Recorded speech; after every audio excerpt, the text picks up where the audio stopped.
passé? Allez rapidement. Qui était là dimanche passé? On va survoler un peu. Qui était là dimanche passé? Qui était là dimanche passé? J'étais là dimanche passé. Quel était le thème du dimanche passé? La personne qui a trouvé les mains, oui, pas au fond. Sébastien, c'est Sébastien qui a levé la main, non? Lève-toi mon petit. Le dimanche passé, quel était le thème? Le thème le dimanche passé. Quoi qui a levé la main là? Oui, derrière le panier ange, oui. Panier ange. Le renoncement, oui. Yes, le fondement de l'église. Et nous avons enseigné sur le renoncement. Amen. Le renoncement aux œuvres mortes. Cette parole se tire dans le livre des Précis à partir de verset 1. Alléluia. Et nous avons parlé des œuvres mortes. Et c'est un enseignement que nous sommes en train de donner dans toutes les églises miracles. Les œuvres mortes, c'est le mensonge du diable de tes pensées. Alléluia. Le diable te dit que si tu n'as pas marié, c'est pas grave, tu peux coucher avec lui. Le diable te dit que si tu n'es pas marié, c'est pas grave, tu peux coucher avec elle. Le diable veut que tu vendes ton corps à l'impudicité. Mais tu sais qui paye le prix, c'est toi seul. C'est ce que je dis ici. Il n'y a personne qui viole la parole de Dieu, étant conscient de cette parole et qui ne paye pas le prix.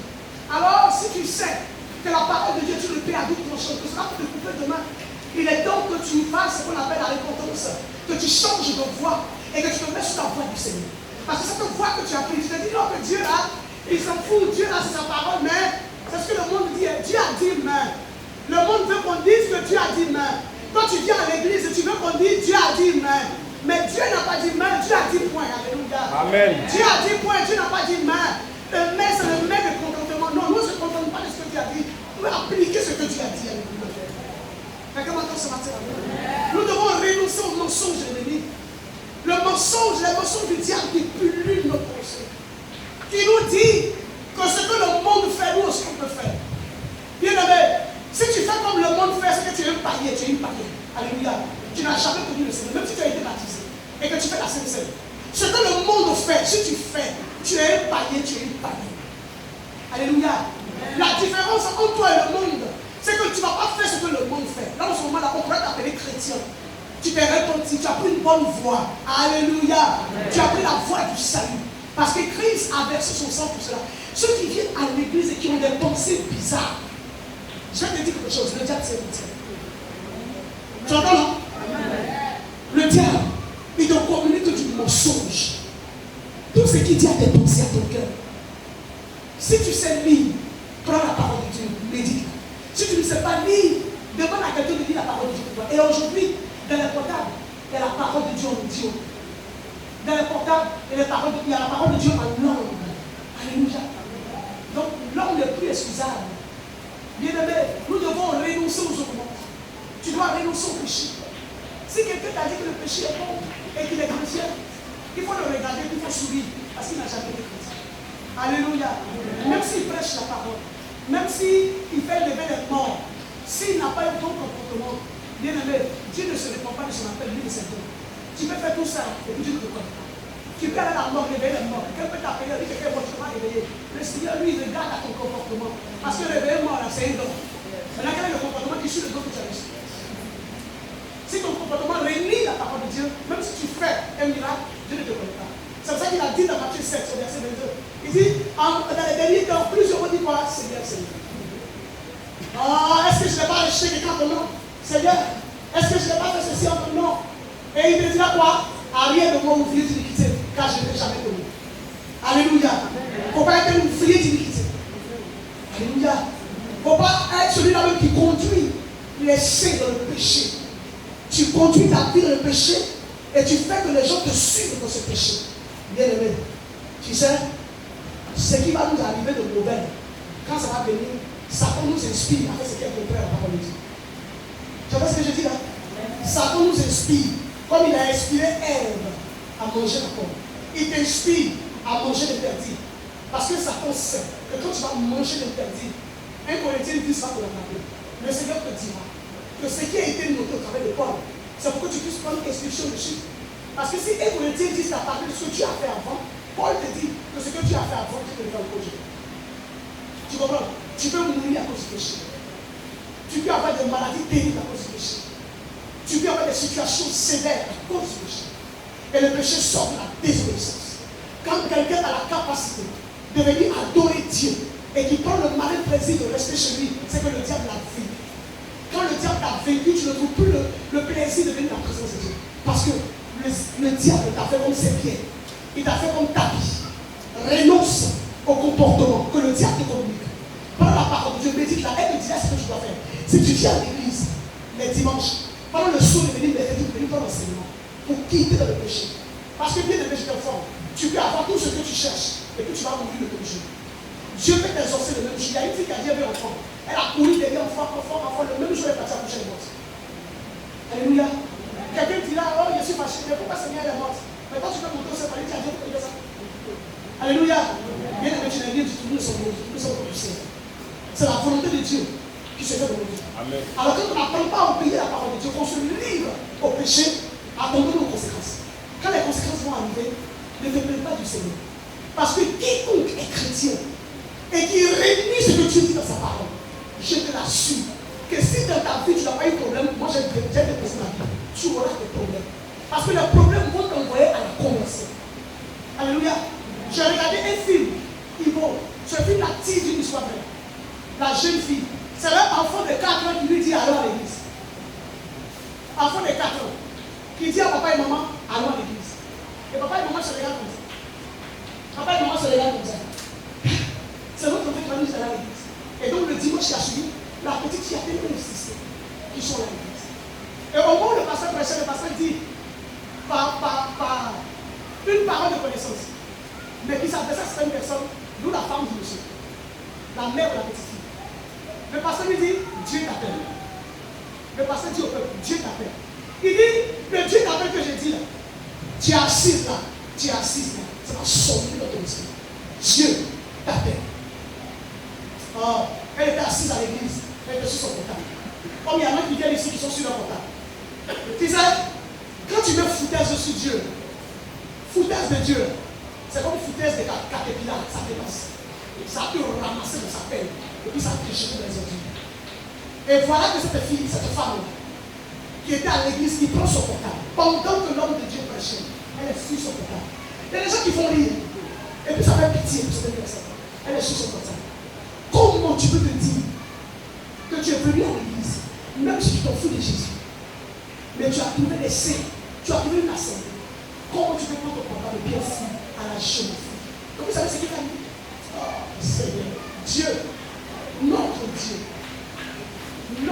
s'il te plaît, n'attends pas que la situation soit mauvaise sur toi avant de changer de vie. Et voici que, chemin faisant, elle voulait un enfant, encore, en plus de sa fille. Elle part à l'hôpital. Et puis le médecin lui dit, à part ce seul enfant là, tu ne peux plus avoir d'enfant parce que les entrailles sont gâtées. C'est le seul enfant là que tu peux faire, c'est le docteur médecin. Et donc, elle a commencé à faire quoi? Elle a l'argent, elle se marie l'argent parce que son père a l'argent. C'est le père de la fille qui a l'argent. Le mari, lui, comme elle a aimé, elle est venue travailler dans la société. Donc, elle fait ce qu'elle veut de son famille. Et voilà que elle a commencé à venir. Elle ne peut pas n'importe quel truc passer à l'argent. Elle prend la cocaïne. La cocaïne, c'est comme poudre. C'est plus puissant que tous les trucs. Et puis, c'est le meilleur. Elle prend ses pièces vives. Elle sniffe. Ses parents ont tout fait, elle n'arrive pas. Ses parents ont tout fait, elle n'arrive pas. Son mari a tout fait, elle se cache. Et un jour, quelqu'un qui vit bien ici peut dire un jour. Toi qui ne vis pas bien ici, pas un jour. Parce que ton jour arrive, le jour Dieu va enlever sa main et que Satan va faire ce qu'il veut de ta vie. Si tu n'es pas mort, tu pourras te considérer. Mais si tu es mort, c'est tout. Un jour, son mari allait au travail. Elle et son mari ont décidé qu'elle ne doit pas travailler. Elle ne veut pas de servante chez elle. Elle doit s'occuper de l'enfant. Et un jour, le monsieur a retrouvé. La petite là, elle était tellement spirituelle. Même quand ils sont à la maison, c'est elle qui dit à son papa, Daddy, elle s'en en met. Viens prier. Et puis elle prie, elle prie. Avant de dormir, elle prie. Elle se lève le matin, elle prie. Une belle petite fille. Son mari a le travail. Non. Elle était supportable. Elle a sniffé sa drogue. Elle a pris le portable, elle posait ses camarades. La petite fille dit, mommy, en anglais, mommy, déjeuner. Elle a commencé à réprimander la petite. Elle lui dit, en pleine journée, au lieu de lui donner le déjeuner, va te coucher. Donc la petite est montée, elle s'est couchée. La petite s'est couchée, elle a fait. Et Mommy, elle était au doigt, son portable en train de poser ses amis. Elle allait s'adosser sur sa voiture. Elle posait dehors. La petite se lève, elle avait faim. Donc elle allait prendre les nouilles. Elle allait prendre les nouilles. C'est qu'elle pousse par ici. Elle allait prendre ça. Elle a déposé, puis elle a cité. Elle a déposé un paquet de spaghettis, puis elle dit, ça c'est pour moi, ça c'est pour papa, ça c'est pour maman, ça c'est pour mon pépé, ça c'est pour ma ménée. Elle dit, va rassembler tout dans une assiette et dans une casserole, elle va préparer. Elle avait préparé. Une petite fille qui a 4 ans. Elle avait fait. Donc elle prend, et puis elle s'en va, et puis elle va vers le gaz, et puis elle tourne le bouton. Alors on n'entend pas vers le gaz, et puis elle ouvre tous les boutons du gaz. Elle ouvre tous les boutons du gaz, et puis elle enflamme la lunette. La maman est en bas, c'est une jeunesse. La petite et le gaz. Boum. La petite est morte. C'est une histoire vraie. La petite est morte. Elle est en bas parce que l'éclaboussure des verres, parce que c'était des vitres, est tombée sur elle en bas. Elle est tombée. Elle a commencé. Elle a perdu connaissance d'elle. Après, elle s'est relevée. Sa petite était déjà partie. Et voilà que on informe son père au travail. Tellement que la petite aimait son papa. Son papa aussi l'aimait tellement. Le méchant commence à pleurer depuis le travail. Il a pleuré de toutes ses forces. Il ne supportait pas la mort de sa fille. Il est rentré tardivement à la maison. Sa femme est sortie de lui, la maman est sortie de lui. Il a vu sa femme. Il est découragé. Parce que lui, pour lui, elle n'a pas fait exprès. Elle est retour sur la vérité. Elle a été une maman irresponsable. Elle a été une maman qui n'a pas appris à écouter la voix de Dieu quand elle est partie à l'église. Dieu. Et elle est là avant que. C'est quand c'est arrivé là. Et puis son téléphone sonne. Et puis Dieu l'appelle. Dieu l'appelle. Elle dérange. Elle s'afflige. Le même Dieu t'appelle que le Seigneur de Dieu a dit là-bas. Dieu l'appelle sur son portable. Après ton portable que tu vas m'aller sur les réseaux sociaux, et Dieu l'appelle dessus. Dieu a appelé dessus. Elle ne pouvait plus supporter la mort de sa fille. Elle est allée comme sur le pont Fauboyé. Il vit en Amérique. Elle allait sur le pont comme le pont Fauboyé. Et puis, elle s'est jetée dans l'eau et son portable. Elle se jette dans l'eau, le portable continue de signaler Dieu t'appelle. Dieu t'appelle, le portable sort sous l'eau. Et voici qu'il y avait un ange qui était sur une pirogue. L'ange est allé la chercher au fond de la mer. Il dit, toi, tu n'as pas mouru. Mourir est trop facile. Tu vas vivre. Et tu vas encaisser la douleur. Dieu, notre Dieu. Et il a fait sortir, il a laissé la pirogue et puis il a disparu. En fait, c'était Dieu. Il a disparu. Jésus a disparu. Bien aimé, quand elle est sortie de là, elle a fait décrocher le portable. Et puis Dieu lui a donné la commission. Il y a un appel sur ta vie. Tu dois me servir. Tu dois aller dans le monde entier pour aller proclamer ma parole. Et tu dois le faire avec ton mari. Vous allez voyager pour aller partout pour aller me servir. Bien aimé, c'est qu'elle a refusé d'entendre à l'église. Elle a entendu au travers du mort de sa fille, de la mort de sa fille. C'est maintenant qu'elle va se disposer. Au funérailles de sa fille, le pasteur est parti dans son bureau. Après le sermon, Dieu t'appelle. Elle se chie sur le pasteur, elle a même l'église à Dieu. Elle t'appelle parce que les gens vont taper, crier, déchirer le pasteur. Quand on les a séparés, le pasteur avait les parties, il lui dit comment se lever. Dieu s'appelle. Son mari et elle vont dans une chambre à part. Son mari l'a consolé, ils se sont consolés. Il sort de là, son portable commence à sonner. Dieu l'appelle. Alléluia. Vous savez savez, vous qui êtes assis ici, il y a beaucoup parmi eux qui l'appellent sur la vie. Mais quand on vous demande de mettre du sérieux dans votre vie, vous ne voulez pas. Mais est-ce que tu sais par quoi Dieu peut passer pour que ce qu'il te demande de faire, tu puisses le faire? On te donne une responsabilité dans l'église. Tu dois te sanctifier, être un exemple pour les autres. Tu dois être celui ou celle qui tient le chandelier pour que des personnes puissent marcher ensuite. Mais tu fais comme si tu ne t'aimes pas. Tu prends la responsabilité que Dieu te donne pour t'amuser. Est-ce que si nous on voulait s'amuser, tu aurais pu trouver une église aujourd'hui? Alléluia. Si nous on voulait s'amuser, est-ce que tu aurais pu dans une église et puis te faire des amitiés? Vous êtes venus ici, vous avez fait des amitiés. Et c'est normal, nous sommes le Seigneur. Nous sommes une famille. Mais quand tu es là, bien aimé, et que Dieu te confie une tâche, souviens-toi que ce n'est pas l'homme qui t'a confié la tâche, mais c'est celui qui vit et règne dans les cieux qui t'a confié la tâche. Si tu t'amuses avec la tâche, si tu es assis dans l'église, que tu sens un appel, tu sens que Dieu t'appelle à aller évangéliser, tu es dans l'église, quel que soit ce que tu fais dans l'église, Dieu te demande d'ajouter à ce que tu fais déjà, ce qu'il dit. Si tu ne fais rien aussi, saisis la perche et sers ton Dieu. Si tu t'amuses avec le Seigneur, c'est une histoire vraie. Si tu t'amuses avec le Seigneur, il faut prier beaucoup. De la manière où il va se révéler à toi, tu ne sais pas. Est-ce qu'elle savait que son travail de sa mort, la mort de sa fille qui allait servir Dieu? Elle ne savait pas. Elle est assise à l'église et puis elle s'en fout des sermons. Mais elle ne va pas à l'église pour elle-même.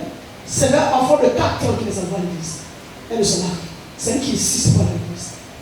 Dieu aimait tellement cette petite qu'il a préféré dans le lever au milieu de panier son père et sa mère pour qu'elle puisse comprendre pour le servir. Alléluia. Dieu la met dans une vision et elle voit sa vie est Jésus. Glorieuse, la petite, parce qu'elle est de la gloire du Seigneur. Toi demain, tu ne sais pas. Tu ne sais pas demain. Et puis demain n'est pas pour toi. C'est pourquoi renonce. Renonce à la mauvaise vie. Renonce au mauvais désir. Renonce à vouloir faire ta volonté sur la terre des hommes. Renonce. Renonce, hein? Il y en a de ta famille qui sont morts jeunes. Ils n'ont pas désiré ça. Ça les a trouvés. Mais est-ce que tu penses que c'est parce qu'ils ont plus péché qu'ils sont morts? Non. Ça les a rattrapés. Fais attention. Je t'avais dit aujourd'hui parce que demain ne t'appartient pas. La dernière fois, j'ai prié pour Trabi, qui a perdu sa femme, et puis Dieu me montre une vision. Bon, je ne sais pas si c'est le diable, mais bon, je pense que c'est Dieu. Je vois maman Trabi aux yeux de mort. Nous devons respecter les principes du Seigneur. Si tu viens à l'église, que tu joues avec ta vie,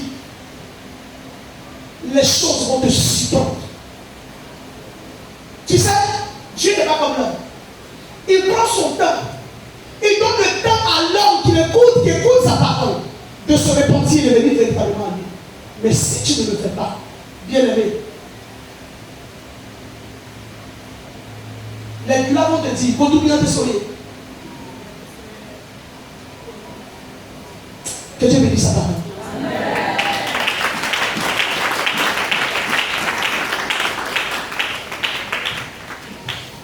Amen. Et donc nous sommes sur la doctrine d'Hébreux 6, le verset 1. Il a dit, ma fille dit cela, dit.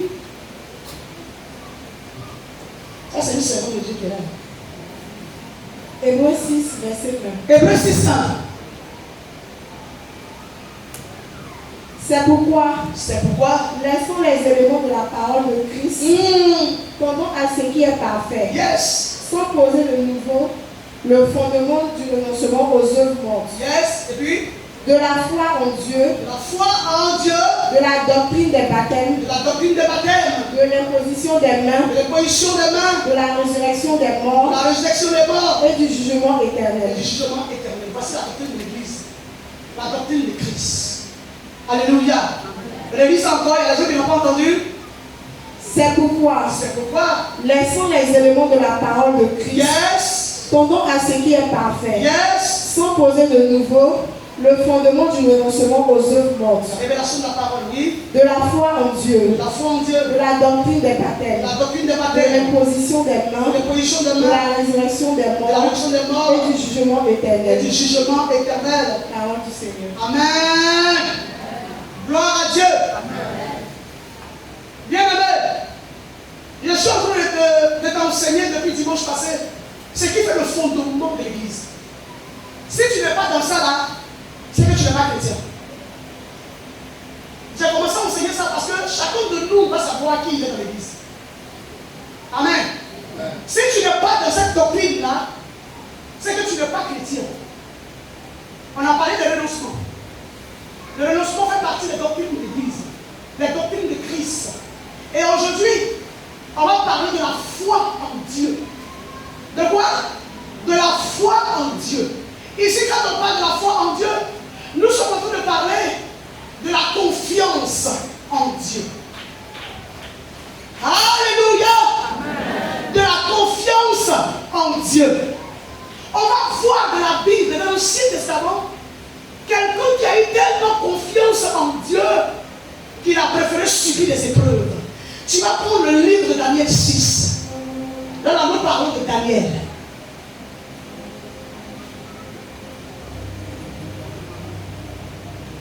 Daniel 6. À partir du verset 1. Tu vas lire un peu, puis je vais faire le résumé. Et c'est long, jusqu'au verset 4. Daniel 6, verset 1. Oui. Darius trouva bon d'établir sur le royaume. Il trouva bon d'établir sur le royaume 120 satrapes qui devaient être dans tout le royaume. Il mit à leur tête 3 chefs, au nom desquels était Daniel, afin que ces satrapes leur rendissent compte et que le roi ne souffrit aucun dommage. Daniel surpassait les chefs et les satrapes. Il était au-dessus d'eux, oui. Parce qu'il y avait en lui un esprit supérieur. Un esprit supérieur. Et le roi pensait à l'établir sur tout le royaume.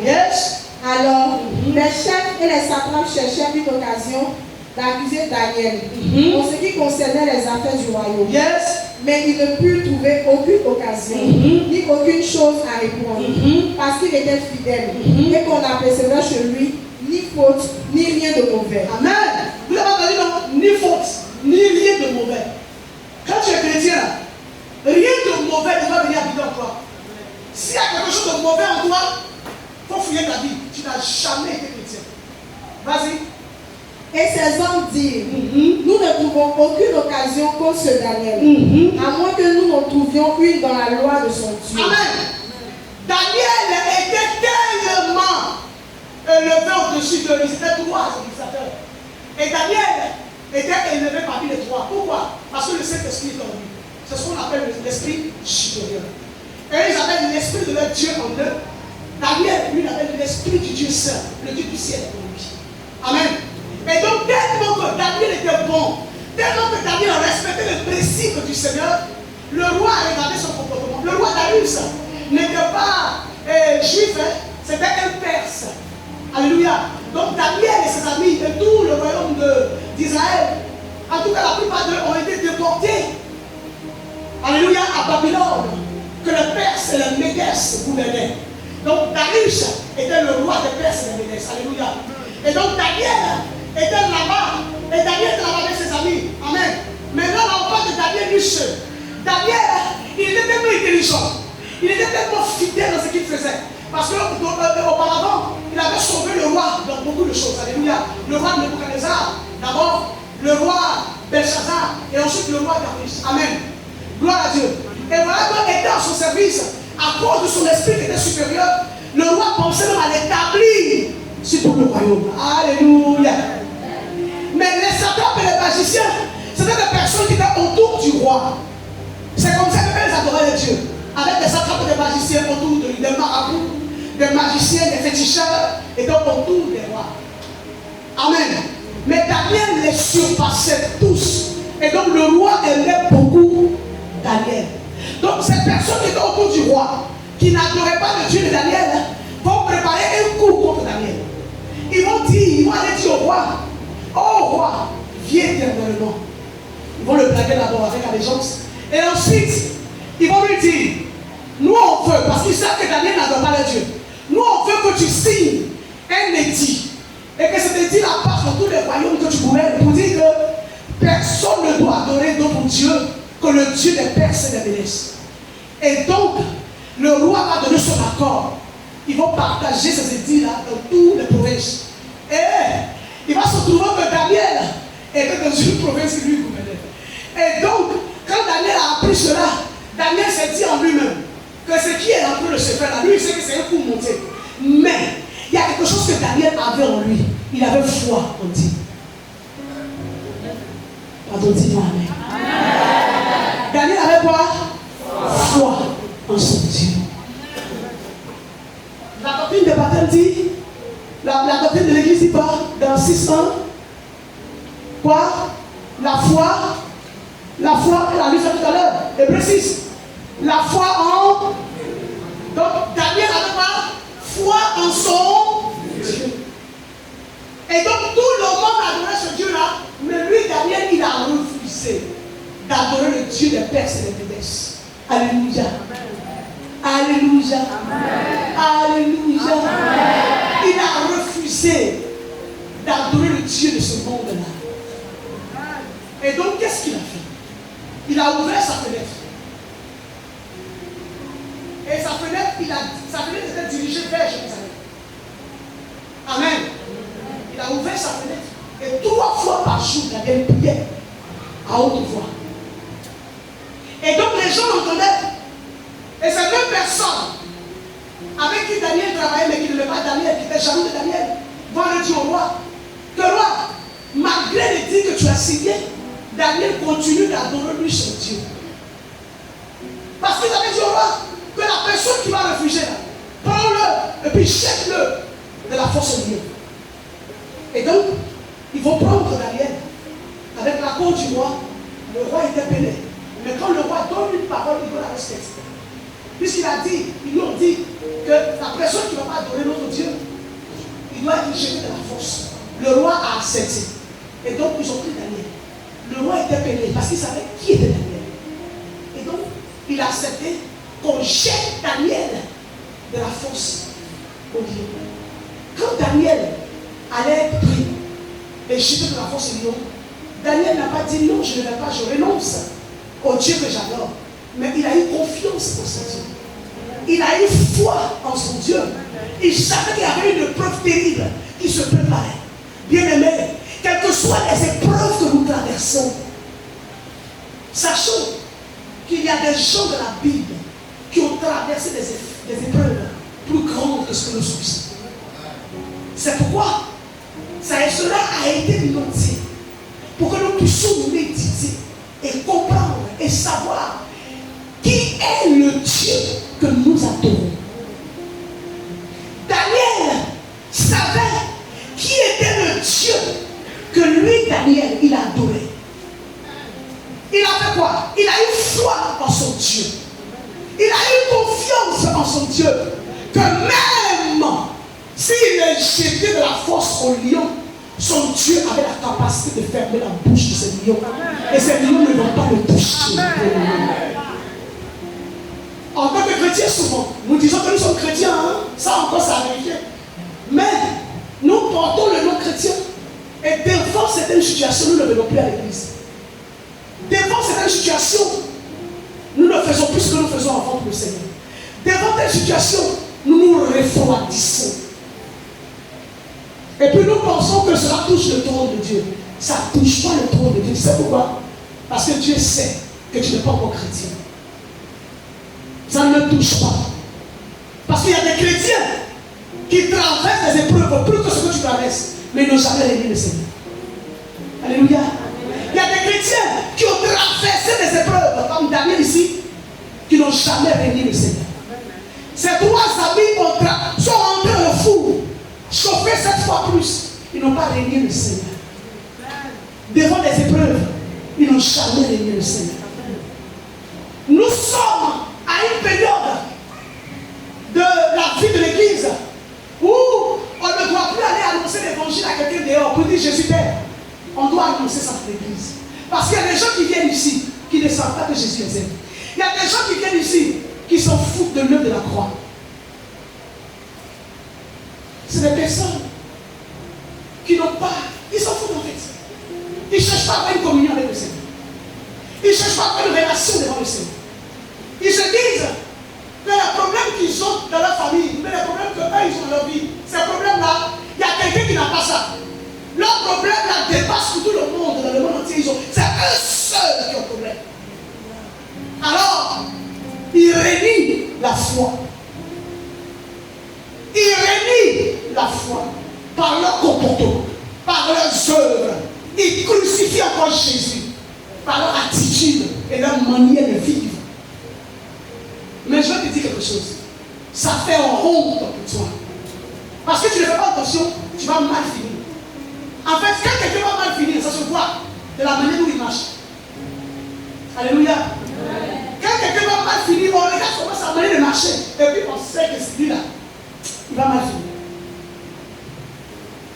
Alléluia. Alors que la vie, là, ce n'est pas le fait de commencer en triomphe. C'est comment tu vas terminer. Comment tu termines en triomphe. S'il va commencer en triomphe et puis terminer de manière misérable, comme un chien, ce n'est pas la peine. Mieux que tu laisses faillir. Alléluia. Alléluia. Bien-aimés, nous disons que nous sommes convertis. Nous disons que nous servons le Seigneur. Nous disons que nous sommes enfants de Dieu. Mais quand on nous regarde, notre manière de faire les choses dans cette vie-là, ça fait honte. Et cela ne pousse pas le païen à venir vers le Seigneur. Pendant que je prêche, qui prend le malin plaisir d'aller au dehors? Marie, tu fais quoi? Alléluia. Quand nous disons que nous sommes enfants de Dieu, je vous en prie, ayons confiance en lui. Si tu n'as pas confiance en Dieu, va adorer les fétiches de ton père. Quelqu'un m'attend ce matin? Dieu a besoin de qualité et non de quantité. Je vais le répéter encore aujourd'hui ce dimanche. Ce n'est pas venir t'asseoir à l'église là qui séduit Dieu. Tu te séduis toi-même. C'est ton cœur que tu vas lui donner qui va toucher lui son cœur. Alléluia. Il y a des gens qui disent, moi-même là, je ne peux pas parler au miracle. Mais qui t'a dit que le miracle veut que tu viennes ici? Qui t'a dit que le miracle a envie de sentir une odeur de malédiction? Qui t'a dit ça? Moi j'entends beaucoup de choses. Les oreilles là, c'est le Saint-Esprit. Je n'ai plus envie de venir au miracle.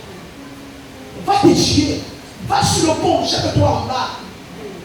Est-ce que les gens qui vont sur le pont, qui se jettent en bas, Dieu ne voit pas? Pourquoi il n'envoie pas les anges les porter comme il a dit dans le Psaume 91? C'est des gens qui sont inutiles. Quelqu'un me dit Amen? Amen. Dis-moi Amen. Amen. Le Seigneur, Dieu, il n'est pas allé à la croix pour se donner un spectacle. Ce n'est pas un spectacle que Jésus est parti faire. Jésus est allé par amour pour toi. Amen. Par amour pour moi. Amen. Si tu crois que tu peux mettre ton mari, tu peux mettre tes enfants, tu peux mettre ta femme, tu peux mettre ton papa et ta maman devant Jésus, je vais te dire ce matin, tu es un colosse païen. Tu es un gros païen. Tu n'as jamais connu Christ. Et tu ne sais pas vivre la vie de Dieu parce que tu ne le connais pas. Et ça, c'est une désolation pour la vie. Tu sais pourquoi? Parce que quand demain, je touche le sang de Jésus que tu vas mourir, ton mari ne va jamais rentrer le secret. Ta femme ne va jamais rentrer le secret. Même tes enfants, ils vont pleurer comme s'ils veulent se tuer. Si on leur demande de passer une nuit au cimetière, ils ne vont pas. Tu m'entends ce matin? Amen. Est-ce que tu m'entends ce matin? Amen. Quand ils vont aller te mettre dans le trou, tout le monde se retrouve au salon à la maison. Toi, tu restes avec les fossoyeurs. Parce qu'ils doivent mener une garde ce matin. Tu m'entends bien ce matin? La vie, Dieu ne t'a jamais dit que toi tu vas mourir à 120 ans. Il ne t'a jamais dit ça. Il ne t'a jamais dit que tu vas mourir à 200 ans. Il ne t'a jamais dit ça. Vous dites que Dieu vous pardonne. Le Dieu, moi je suis. Il n'y a pas besoin de te demander. Dieu ne t'a jamais dit ça. Vous dites qu'on fait des changements. Il ne t'a jamais montré son visage. Tout le monde connaît la date de sa naissance. Mais personne ne connaît la date de sa mort. C'est pourquoi tu dois avoir confiance en Dieu et te donner à Dieu. Arrêtez la danse de sorcellerie que tu fais dans les églises militaires depuis que tu donne-toi au Seigneur. Parce que le sorcier, leur place, c'est l'enfer. Amen. Alléluia. Amen. Quelqu'un m'entend ce matin? Amen. Voilà. Voici l'église. Voici le message qui va être traité dans l'église. Et puis quelqu'un est fâché. Et puis il dit, il vient plus à l'église, il est à la maison. Et puis Satan fait de lui sa chose. Et puis il court pour nous voir. Jésus la nuit. Je sais que tu es le docteur béni de Dieu. Parce que c'est toi celui qui te le dit. Alléluia. Daniel a une foi en son Dieu. Il n'est pas venu à l'église. Daniel n'est pas allé à l'église pour avoir foi à une personne. Pour dire que si la personne va chercher un pied gauche, je vais marcher sur mon pied gauche. Si la personne va sur droit, je vais marcher sur droit. Daniel a eu le regard fixé sur son Dieu lui seul. Alléluia. Comme Hébreu le dit, ayons le regard fixé sur celui-là même qui est le consommateur de notre foi. Alléluia. Et donc, notre regard est fixé non sur l'homme, mais notre regard est fixé sur le roi des cieux. Amen. Amen, amen. Celui-là même qui a fait la terre, qui a fait l'homme, il a fait tout ce que la terre contient. L'homme n'a rien fait. Même portable vous utilisez. C'est Dieu qui a donné la sagesse et l'intelligence à l'homme pour l'utiliser. Mais comme Satan s'attaque à tout ce que Dieu a créé, c'est pourquoi Satan s'attache au portable. Et il fait que il y a des filles chrétiennes, tellement qu'elles n'ont pas la foi. Elles pensent que c'est qu'elles vont aller sur les réseaux sociaux. Elles vont aller montrer les seins. Regarde messieurs. Pour moi là c'est debout. Elles vont aller montrer leurs fesses. Regarde messieurs. J'ai de grosses fesses. Elles vont aller sur internet. Aller montrer leur visage. Elles ont de jolis yeux comme la sirène des eaux. Regarde. Des chrétiens. Honte. Honte à toi. Tu m'entends bien? Des chrétiens, tellement qu'ils n'ont pas confiance en leur Dieu. Ils n'ont pas confiance en leur Dieu. Ils vont sur les réseaux sociaux, ils vont s'exposer là-bas. Il y a une qui va dire là-bas, tu sois mon gars. L'autre dit, ton gars, c'est pas mon gars. Ton gars, c'est le gars qui est la gare. Qui va nous égarer, nous mettre à la gare. Chrétien, honte à toi. Parce que tu n'as pas confiance que Dieu peut te donner un homme. Alors tu prends des raccourcis. Tu te cherches un gars dans l'église. Tu vas vous coucher ensemble le secret. Vous deux, vous êtes dans l'église. Vous entendez le même message de sanctification. Mais vous deux, vous deux, oh malédiction, vous deux, fabricateurs, vous deux, impudiques, vous deux. Vous partez dans l'hôtel où la lumière ne fait qu'écrire noir, blanc. Honte à vous.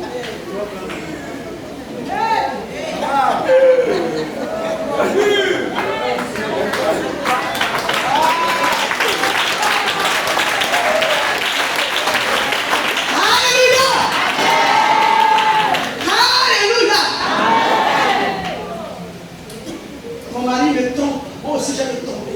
C'est chrétien qui va sur les réseaux sociaux comme ça. Ah, moi il est pas là. S'il me trompe, il est trompé. Mais qui me met son camarade dehors?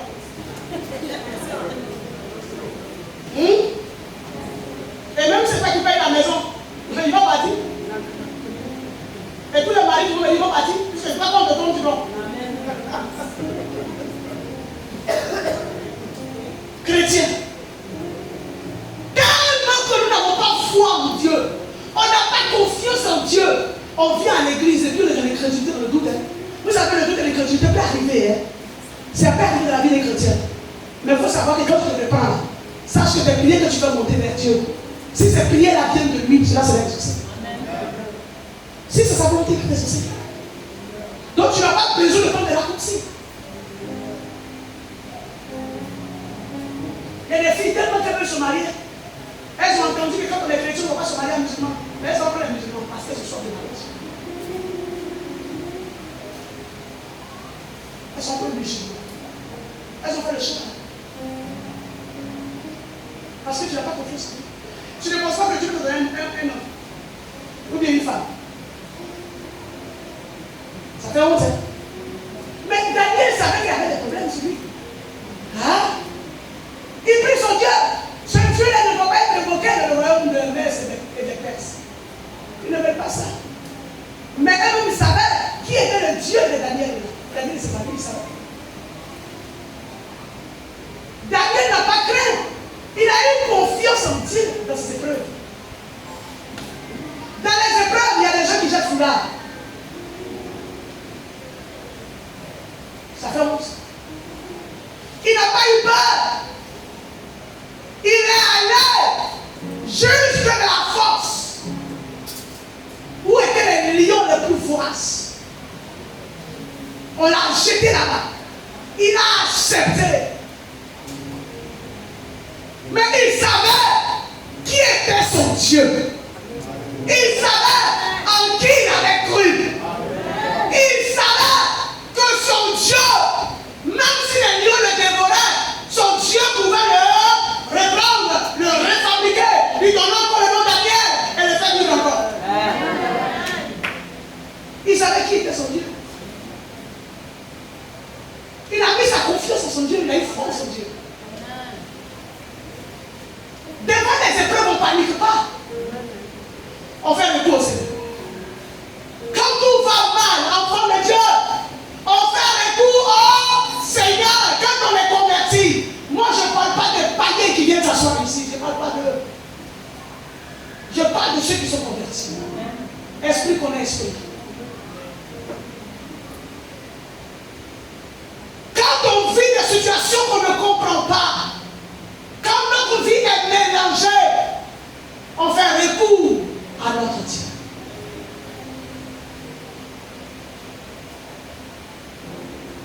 Notre Dieu est Dieu puissant qui règne dans son Seigneur avec sagesse, amour. Notre Dieu est Dieu puissant. Notre Dieu est puissant. Quand on n'est pas converti, on croit que c'est le Dieu qui est au dehors là qui est puissant. Parce qu'on refuse de se convertir. Les chrétiens ont tellement peur des épreuves qu'ils préfèrent ne plus venir à l'église. Bien aimé, personne sur la terre ne peut vivre sans épreuve. Si tu es allé dans une église, où on t'a dit là-bas que sur la terre il n'y a pas d'épreuve, va là-bas.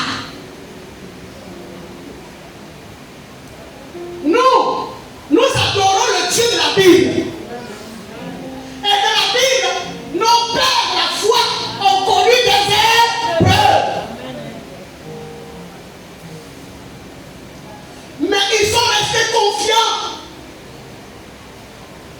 Ils ont gardé la foi. Abraham n'a pas renié Dieu. Abraham a gardé la foi. C'est vrai que sa femme lui a dit prends ma servante, couche avec elle, fais-toi l'héritier. Mais Abraham avait foi en le Seigneur. C'est pourquoi lui n'a pas demandé à Agar de lui donner une de ses servantes. C'est Agar qui a dit ça. Et Sarah qui a dit ça. C'est pas Abraham qui lui a dit je veux Agar. C'est Sarah qui lui a dit il faut prendre Agar. Ma servante couche avec elle, tu vas te faire l'héritier. Sinon Abraham ne lui a pas demandé ça. Abraham avait la foi. Ce qu'il a demandé à Dieu, Dieu lui a donné cela 25 ans après. Il est resté confiant. Il n'a pas renié Jésus. Je veux me marier des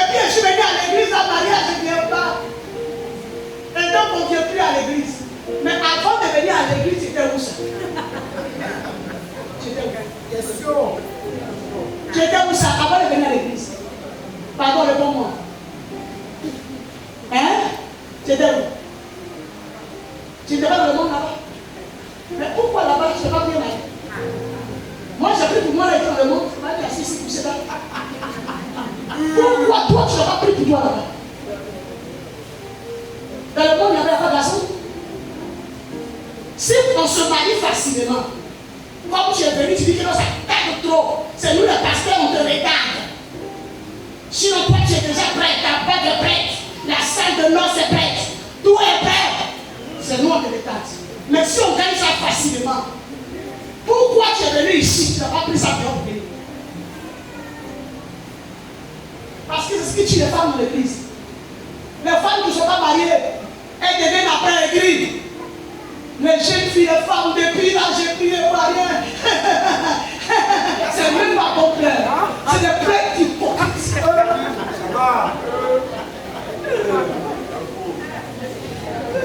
On gagne Marie là facilement, et puis tu es venu ici. Allez le prendre le monde là-bas. Tous ceux qui se marient à la mairie là-bas, c'est tous les chrétiens, c'est là qu'elle est mariée là. Est-ce que pour se marier, on avait devenu à l'église? Laisse-nous, on va respirer. Hein? Si tu veux servir Dieu, nous viens servir Dieu. Si tu ne veux pas servir Dieu, aide-nous. Cochon qui va la colonie des cieux, tu es Dieu.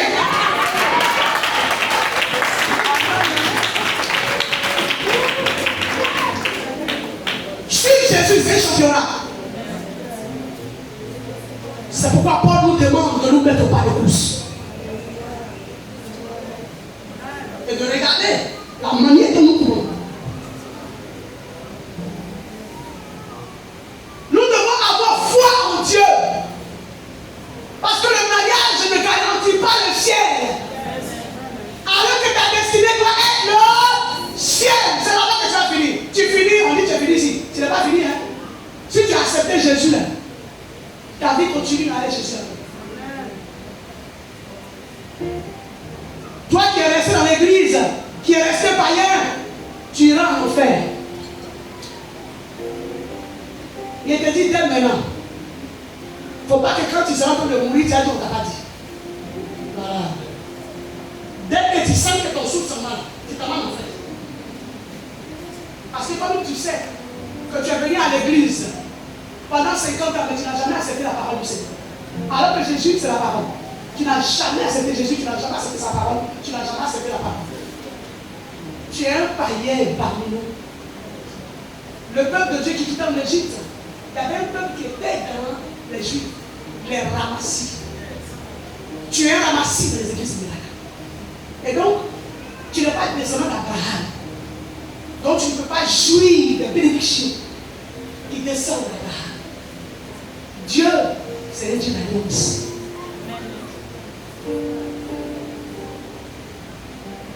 Les ramassis dans le peuple de Dieu ont envoyé le peuple d'Israël à adorer le veau d'or. Bien-aimé, si tu es ramassé que tu es ici, je peux te garantir par ma foi que tu ne vas pas envoyer quelqu'un adorer ton veau que tu as fabriqué. Toi seul, tu vas l'adorer avec ta famille. Vous allez mourir, vous allez passer de feu. Mais avec ce que je dis ici, Dieu se saisit des cœurs. Et Dieu se révèle à ces cœurs pour leur montrer l'adoration, pour leur faire voir la croix du Christ. Tu n'auras pas quelqu'un ici. C'est pour ça que je prêche ce message. Tu es assis ici. Quelle que soit la situation que tu traverses, regarde ce que Jésus a fait. Quel que soit ce que tu traverses, garde la confiance. Dis-moi Amen. Garde la confiance. Celui qui t'a fait la promesse de bénédiction, il est fidèle. Et d'ailleurs, tu es béni. Parce que ce matin, tu n'es pas malade et tu as le souffle. C'est ça la première bénédiction. Tu as le souffle de vie. Le souffle de vie est la première bénédiction. Le Saint-Esprit en nous est la première bénédiction. Alléluia. Tu viens à l'église, tu ne veux pas du Saint-Esprit, mais tu veux bénédiction. bénédiction. Mais sans le Saint-Esprit, il n'y a pas de bénédiction. Et foi en Dieu. Et confiance en Dieu.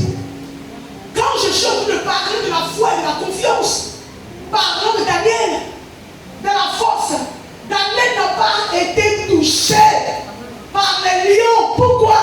Parce que celui en qui il a mis sa confiance a fermé la bouche de ses lions. Ils n'ont pas eu faim. Ils n'ont pas aimé le corps de Daniel, c'était amer de la bouche. Comme ton corps est amer de la bouche des sorciers, il ne peut pas te manger. Il ne peut pas te manger. Dieu ferme leur bouche. Les sorciers de ta famille, là, Dieu ferme leur bouche. Ils sont vaincus. Ils ont été vaincus. Et ils seront vaincus. Alléluia. Gloire à Dieu. Amen. Gloire à Dieu. Amen. Concernant les finances, de la foi en Dieu, il y a des gens tellement qui n'ont pas confiance en Dieu, ils ont peur de faire des offrandes. Et mon petit argent, si elle donne tout, demain la caisse va te laisser. Ton argent est petit, non? Ça sera toujours petit. Tu as dit non? Moi-même, là, je n'ai pas d'argent. Tu n'auras jamais d'argent. Moi-même, là, j'ai l'argent. Tu auras l'argent. Tu viens, tu prononces. Tu crois ce que tu dis. Moi, là-même, là, je n'ai rien. Tu n'auras jamais quelque chose. Le jour où tu vas proclamer pour dire en Jésus j'ai tout, Jésus va te proclamer en lui j'ai tout. C'est une affaire de foi. Quelqu'un m'entend ce matin? Amen. Quelqu'un m'entend ce matin? Amen. Est-ce qu'il y a quelqu'un qui suit mon message? Amen. Daniel a eu confiance. Dans le livre de Marc 11, au verset 22, Jésus a dit: ayez foi en Dieu. Alléluia. Marc 11, verset 24. Dieu nous donne l'assurance que nos prières ont été entendues. Tu peux noter et lire à la maison. Nos prières qui sont faites de la volonté de Dieu, Dieu les a entendues. Et Dieu a déjà exaucé les prières qui sont faites dans sa volonté. Amen. Tu vas voir cela arriver dans ta vie. Amen. Qui a confiance en Dieu? Amen. Si tu n'as pas confiance, je t'en prie. Ici, ce n'est pas une cirque, c'est une église. Ce n'est pas une cirque, c'est une église. Si tu n'as pas confiance, ne dis pas que tu as confiance. Alors je vais demander, qui a confiance en Dieu? Amen. Qui a foi en Dieu? Amen. C'est quelle femme qui dit, elle a 46 ans, que le temps passe. Alors c'est à toi que je demande ce matin, femme qui a 46 ans, est-ce que tu crois encore que Jésus peut te donner un an? Je n'ai pas donné de femme, hein? Amen. Femme qui a 50 ans, est-ce que tu crois?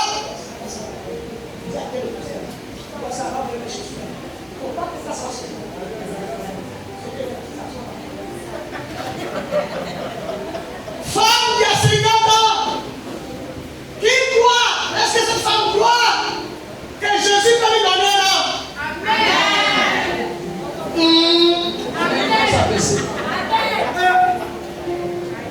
Alléluia. Amen. J'ai vieilli. Et puis depuis là, il m'a rien dit. Jésus lui a dit, il ne faut pas, il m'a dit quelque chose. Que tu dois les chercher d'abord. Alléluia. Amen. Tu n'as pas encore croisé. Tu ne le sais pas. Cette femme dont j'ai parlé dans le film là, elle et son mari ont pris la direction de l'Est. Dieu leur a dit allez à l'Est, allez-y servir. Alléluia. Tu es dans ton église. Le culte fini. Tu es incapable de dire bonjour à quelqu'un. Nous les pasteurs, même tu nous vois comme rien du tout. Pour nous, n'est pas grave. De toute façon, on s'en fout. Mais tes frères sont là, tes soeurs sont là, tu les salues même pas. Tu t'en vas chez toi à la maison. On dit à réunion de femmes, tu es énervé. Réunion des hommes, tu es énervé. Réunion des jeunes, tu es énervé. Et toi, tu te dis que tout ça, c'est pas important. Mais si c'est pas important, pourquoi Jésus permet qu'on le fasse? Dans l'église, tout est important. Toi qui parlais l'église avec double cœur, Jésus te dit, si tu parlais sa maison avec double cœur, arrête. Les anges viendront balayer. Toi qui es sur l'église, avec un cœur comme ça, Dieu dit, ne suis plus. Les anges vont venir chier. Toi qui fais ta dîme, tu dis, moi je ne fais plus ma dîme. J'ai fait ma dîme pourquoi? Bien-aimé, garde ta dîme. Jésus enverra la dîme pour l'église. Toi qui fais des offrandes à l'aveugle, tu fouilles dans ta poche, devant, et tes doigts là ont des caméras reliées à tes yeux. Tu vois tes billets et tu viens donner ce qu'on va te donner, tu ne vas pas aimer à Jésus. Vérifie avec ta caméra au bout de tes doigts et garde ton offrande. Jésus enverra des personnes pour donner des offrandes. Jésus a dit que tu dois soutenir l'église et tu le sais, on te l'a dit, mais tu ne le fais pas. Tu ne peux pas prendre l'argent, fais ce qui est inutile dans ta vie. Garde ton argent. Jésus le fera pour son église. Mais dans toutes ces choses, l'avenir va nous dire le reste.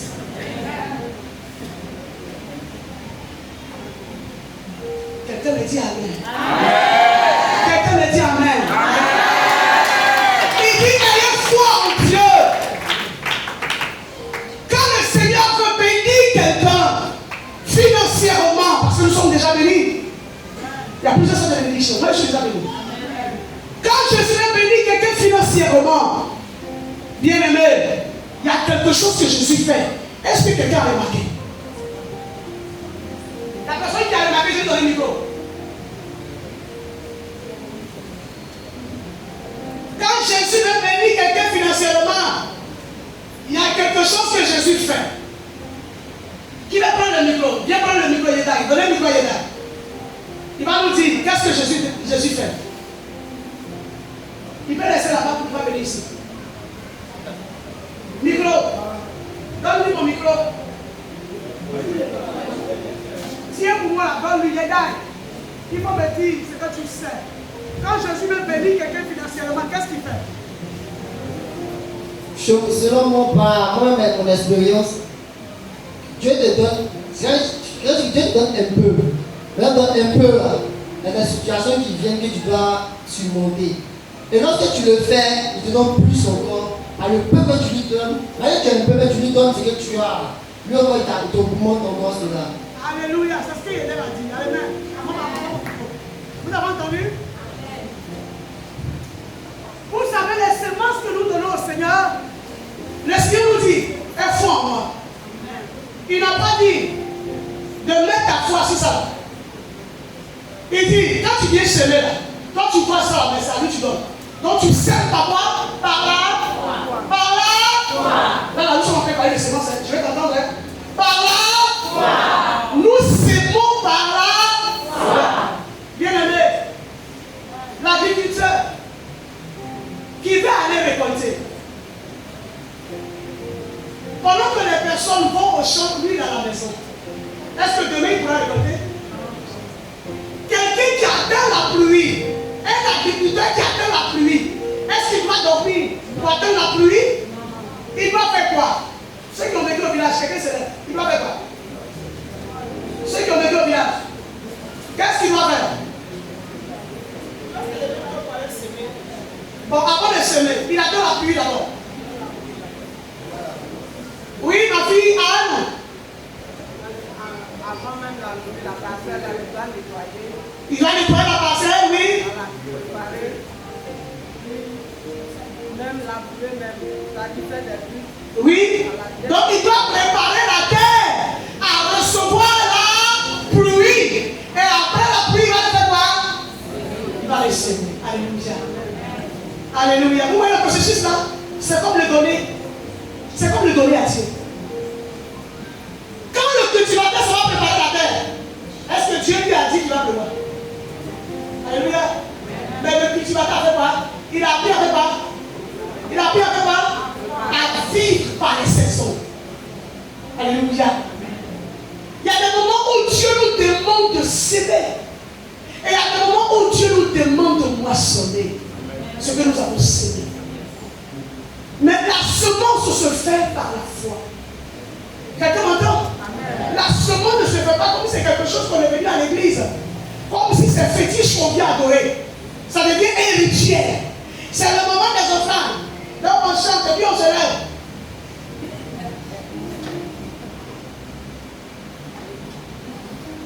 Il y a des ritualistes. Alléluia. La semence vient du cœur. Ce qu'on doit donner à Dieu là, c'est qu'il envoie une bénédiction là, ça sort d'ici. Tant que tu seras à l'église et que tu vas venir déposer offrande comme ça, Dieu aussi te donnera comme ça. Le jour où tu vas venir semer, en attendant que Dieu se manifeste dans ta vie par cette sémence, tu vas commencer à voir qu'est-ce qu'on appelle sémence que Jésus. Dieu ne se pas que les sémences. Alléluia. Alléluia. Bien aimé. Il y a toujours quelque chose que l'on doit semer. Vous savez, quand on prend le livre de Genèse 27, avant la mort d'Isaac, Isaac savait qu'il allait mourir. Qu'est-ce qu'il a dit à Esaü? La personne qui se rappelle qu'il était là. Qu'est-ce qu'il a dit à Esaü? Il dit pas ma fille, oui. Oui, yes. Et puis son âme va. Mais il a fait quoi? Il a mis quoi? Esaü en action de recevoir. Il dit va d'abord tuer. C'est que s'il n'avait pas fait ça, la bénédiction ne pourrait pas venir. Quelqu'un me dit amen. Qui a compris? Qui a compris? Quand le Seigneur veut nous bénir financièrement, il nous met en action. Il dit à Esaü, va me chercher. Viens de brousse. Il avait viande de brousse, Isaac. Il faut tuer. Je vais manger. Et puis mon âme va te bénir. C'est pas ça? Genèse 27. Et qu'est-ce qui s'est passé encore? La veuve de 1 à 17. Quand le Seigneur voulait bénir cette veuve-là, qu'est-ce qu'il a fait? Qu'est-ce qu'il a fait? C'était de la famille. Elle n'avait rien d'autre que ce qu'elle devait offrir à Dieu. Au travers de son serviteur. Vas-y ma fille. Oui. Ouais. Yes. Yes. Yes. Oui. Il a fait ça seulement. Yes. Puis c'est bon, on va manger. Et puis après, on va mourir. Mais il a dit, fais d'abord. Hey, je vais entendre quelqu'un qui dit fais d'abord. Jamais on va faire d'abord ou pas. Fais d'abord.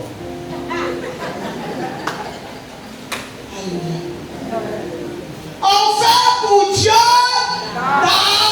d'abord.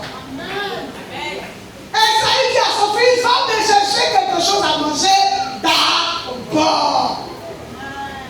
Et Isaac, il dit à son fils Esaü, va me chercher quelque chose à manger d'abord. Alléluia. Pour la femme de 1 à 17, cette femme de son fils, il dit, donne-moi le gâteau là d'abord. C'est vrai, c'est ce que tu as pour vivre, mais donne-moi ça d'abord. Vous voyez quelle semence Dieu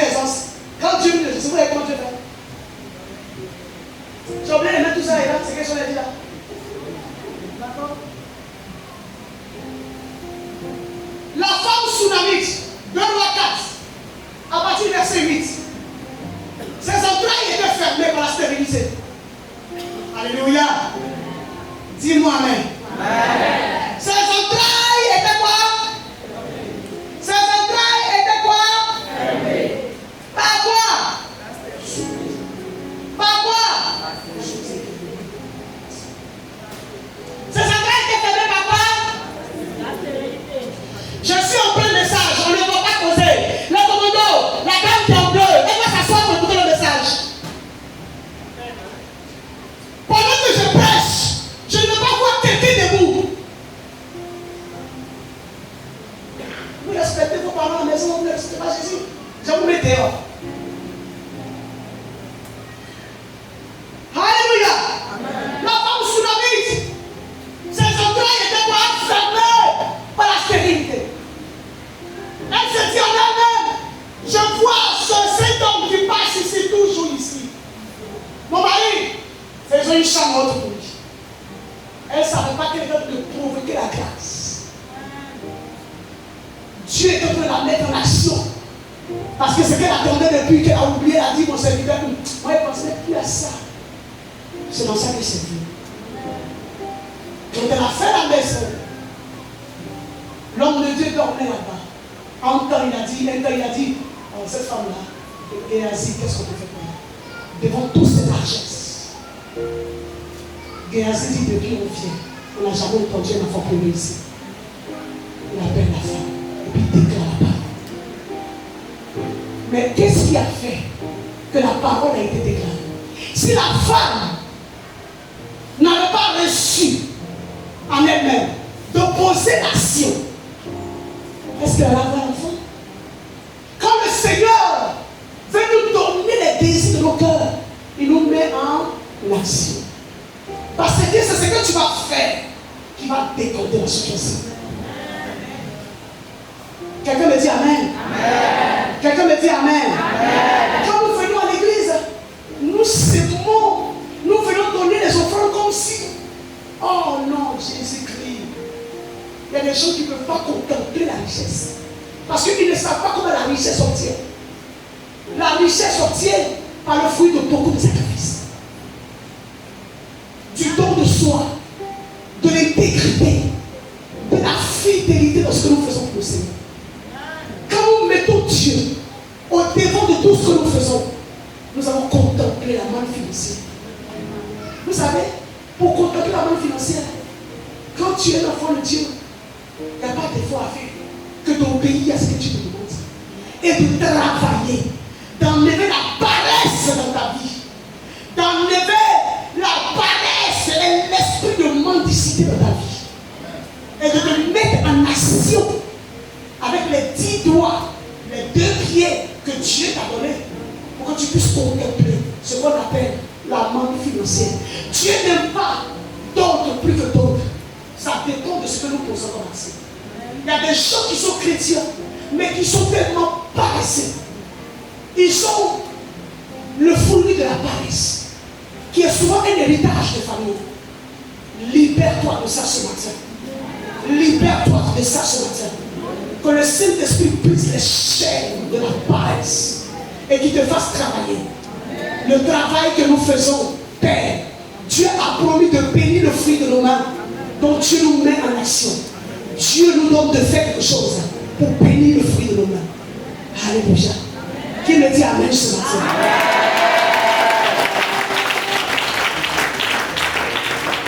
Alléluia. Donc cette femme a connu l'enfant comment? Par son action qu'elle a posée. Marie de Béthanie, la sœur de Lazare, Jean 12, 3, elle a versé de l'huile sur la tête de qui? De qui? De qui? Vous ne savez même pas c'est de qui? De qui? De Jésus. Dans Jean 12, 3, elle a versé de l'huile sur sa tête. Les gens qui étaient aux alentours se prenaient pour dire que l'huile était chère. Pourquoi elle a gaspillé ça?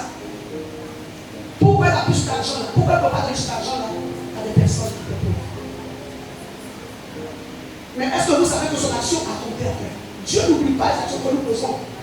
Les actions que toi tu poses là, ça agit dans ta famille. Est-ce que tu sais? Cette même Marie là, de Béthanie, qui a versé l'huile là, c'est son frère Lazare qui était mort. Jésus a fait quoi? Il avait peur. Il avait peur. Mais est-ce que tu sais que l'action de la femme a compté? Amen.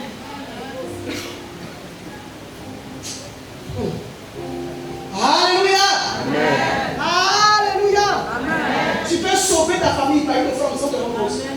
Tabitha Dorcas, dans le livre de Acte 9, cette femme, quand elle est morte, elle a été ressuscitée. Pourquoi? Cette femme avait la foi. Toutes ces personnes que j'ai citées, c'est des personnes qui avaient confiance et foi en Dieu. Quand ils posaient des actions. Alléluia. Alléluia. Cette femme-là, Tabitha Dorcas, elle habillait les veuves, elle s'occupait des veuves. Elle prenait soin des gens. Qu'est-ce qui s'est passé? Elle est morte. Pierre a été appelé. Et puis elle a été fait quoi? Elle a été ressuscitée. Parce que les veuves de qui elle s'occupait étaient assises autour du cadavre. Elle ne voulait pas accepter la mort de cette famille. Alléluia. Quelqu'un dira qu'elle s'occupait des sécurités de Dieu. Donc Pierre ne s'est pas gêné d'aller chez elle. Pierre ne partait pas chez tout le monde pour aller le ressusciter. Mais si Pierre est allé chez elle, c'est que l'action qu'elle posait touchait le cœur. C'était l'église. Elle faisait partie d'une église.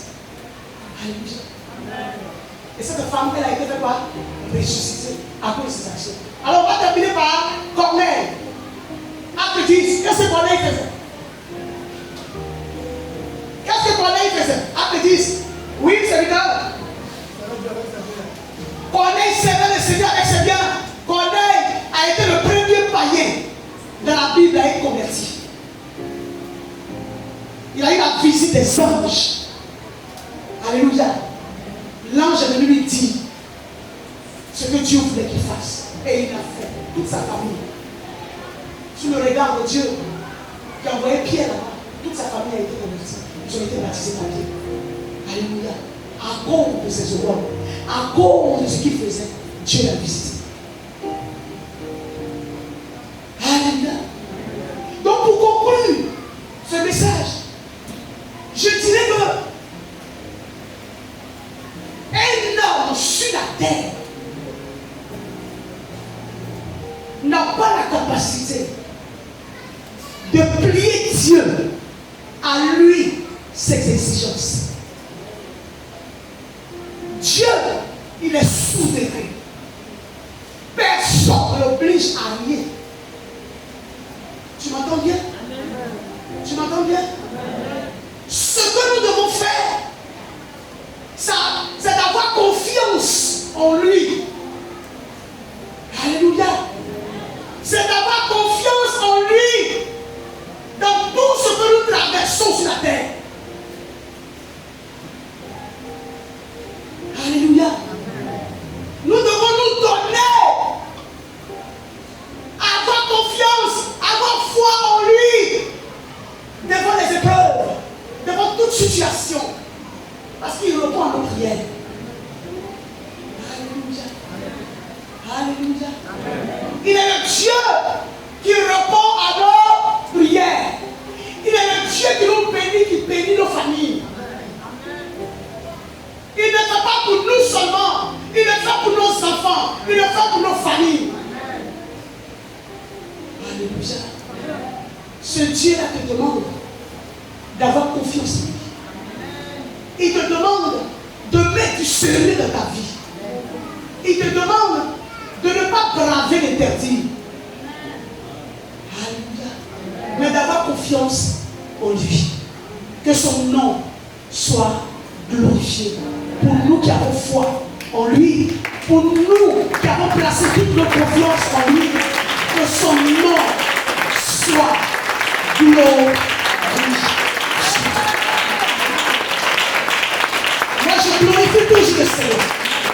Parce que je sais que quand je lui adresse une prière, même si ça tarde, je l'accepte. Parce que je sais qu'il va me répondre. Et ça, c'est ce qui fait de moi à lui. Ce que je ne fais pas, c'est de mettre ma confiance en une personne. Ça là, je ne le fais pas. Quelle que soit ma situation, j'ai appris à faire confiance au Seigneur. Alléluia. Alors nous allons prier le Seigneur. Tu coupes ça maintenant.